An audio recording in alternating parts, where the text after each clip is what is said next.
about the chapter number 6. So this is chapter number 6, and this chapter is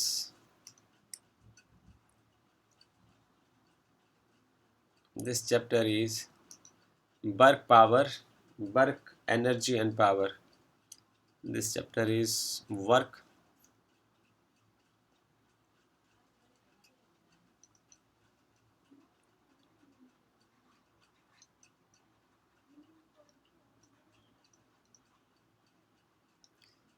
This chapter is work energy and power, right?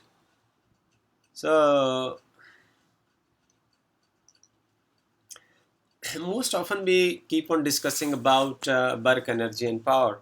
So see, we most often we discuss about, in a daytime we discuss about work, energy and power. All right, for example एक किसान है, वो खेत में काम करता है, teacher class में पढ़ा रहा है,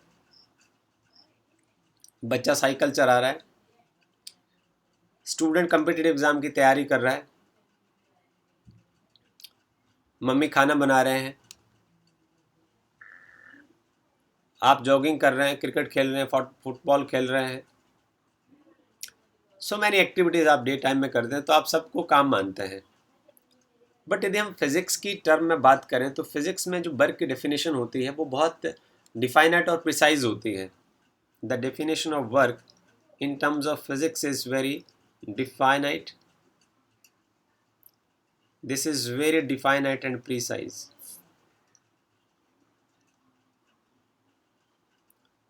This definition is very definite and precise.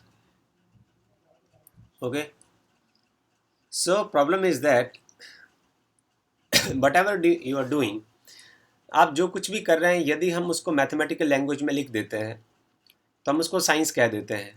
पर यदि आप जैसे न्यूज़पेपर पढ़ रहे हैं तो उसको आप 4-6 घंटा पढ़ रहे हैं, तो हम उसको मैथमेटिकल लैंग्वेज में लिखना वो बहुत मुश्किल है. आप कम्पिटिटिव एग्ज़ाम की तैयारी कर रहे हैं, उसको मैथमेटिकल लैंग्वेज में लिखना मुश्किल है. आपने एक सवाल को, बड़े कठिन सवाल को हल किया, आपने बहुत ज़्यादा काम किया, अप्रिशिएबल काम किया, पर उसको मैथमेटिकल लैंग्वेज में लिखना मुश्किल है. इसलिए हम जो वर्क की डेफिनेशन फिज़िक्स में देते हैं, उसमें हम उस पार्ट के वर्क की बात करेंगे जिसको हम मैथमेटिकली टर्म में उसको हम एक्सप्लेन कर सकते हैं. इसके ऊपर आपने कॉन्सेंट्रेट करना है. आगे सवाल है एनर्जी का. तो जब बात एनर्जी की शुरू होती है,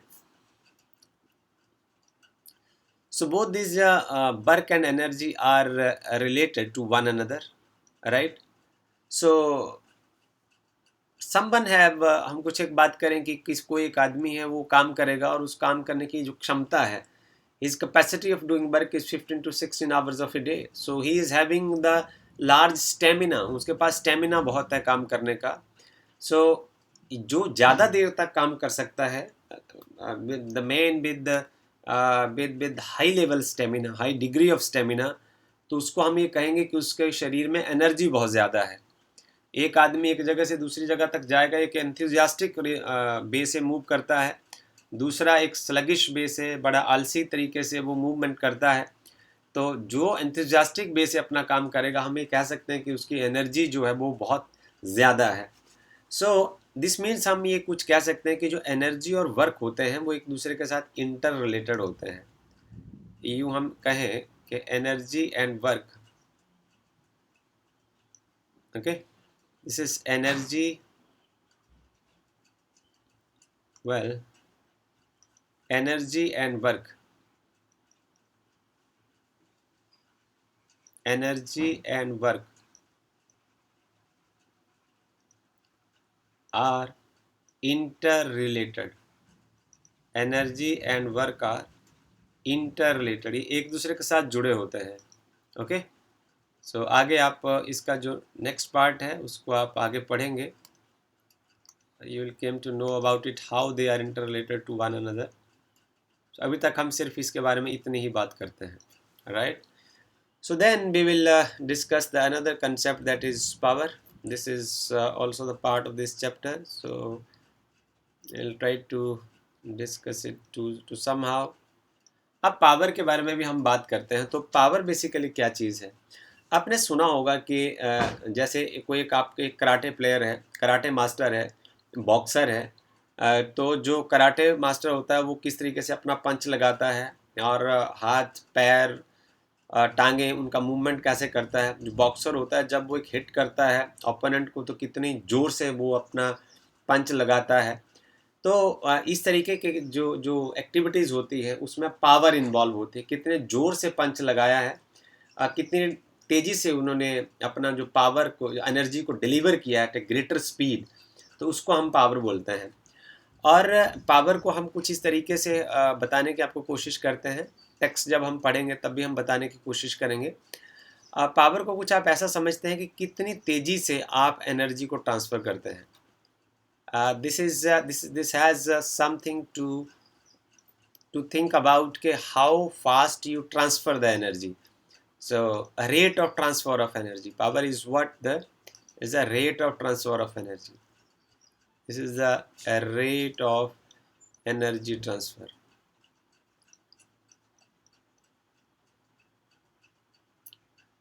This is the rate of energy transfer. कि कितनी एनर्जी तेज़ी से जो है एनर्जी ट्रांसफ़र करते हैं।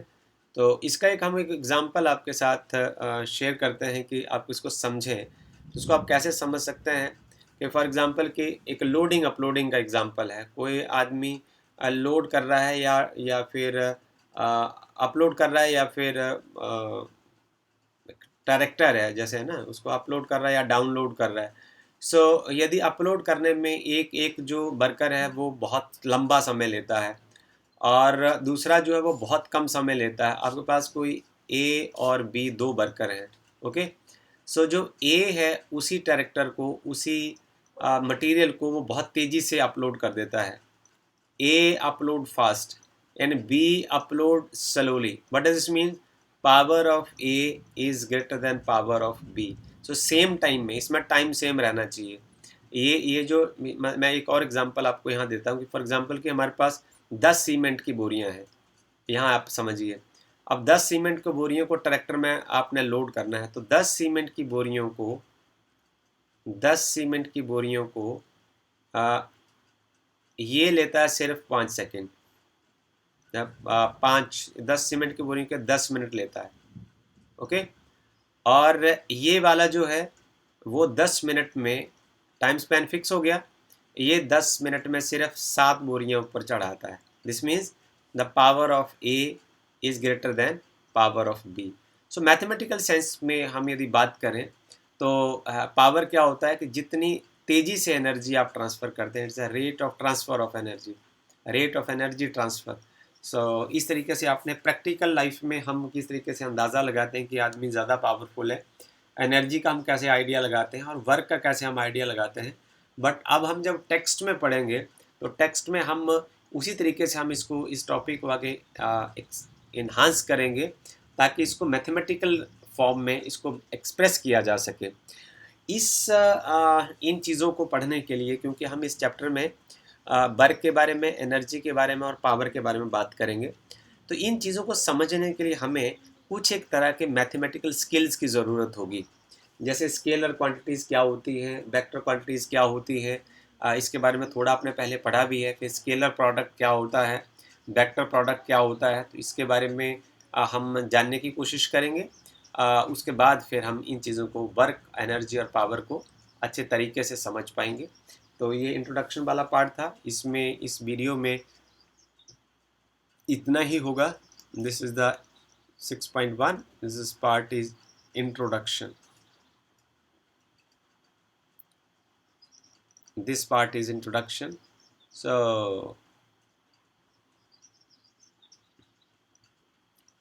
This part is introduction. Okay, so this is all about this video. If you have any queries, so please do write in the comment box. I'll try to solve all these all of your queries. Thank you very much.